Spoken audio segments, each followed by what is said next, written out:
Let's speak for a minute about why we would want to condition our tongues and why it's important to breathe through our nose. So if you're following the science here, Patrick McKeown gives a wonderful synopsis of why it's so important that we breathe through our nose. What I'm going to talk about today is how tongue conditioning affects our sleep. So you may or may not be able to do this sound. Okay? Most of us can do that. If you can't, do all the tongue conditioning exercises for a few weeks and then try to do it. But not all of us can do this. Click, click, and then make it stick. Now that ability to do that and hold that up there gives us a chance as therapists to measure how big your opening is when your tongue is sticking up there on the roof. It's called the lingual palatal seal. That should be at least 50%, if not more, as big as your ability to open your mouth all the way. So mine's more than 50%.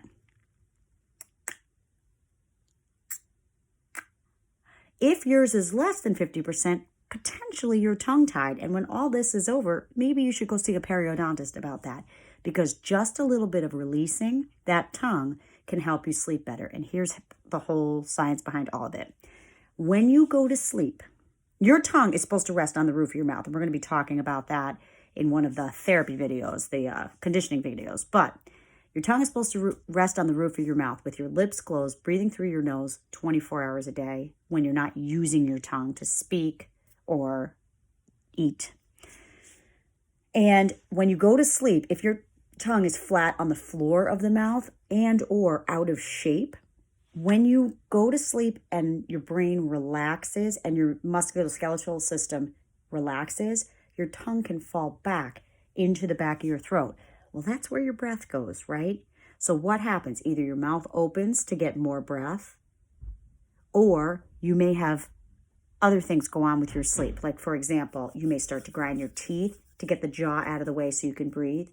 Your brain is not going to like how little oxygen you're getting, so potentially it's going to not allow you to go into those deeper states of sleep that allow you, that cause the tongue to relax and fall back.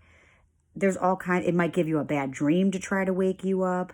It may make falling asleep harder. It may make staying asleep harder. It may interfere with your ability to hold your urine overnight. Lots of different things can come out of the tongue moving back in space when you go to sleep. And so one of the things that we're finding is if we exercise the tongue and we teach it to rest on the roof of the mouth, if it's not tied and we're able to do that, then many of the symptoms of disturbed sleep can start to abate.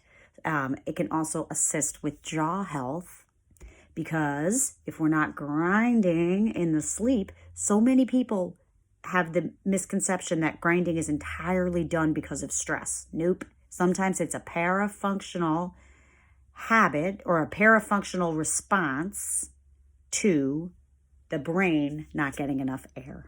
So all of that is why we exercise our tongue. I will try to find actual studies to post on the website, but this gives you a little synopsis of the emerging but pretty compelling science that suggests tongue strength and flexibility and conditioning matters.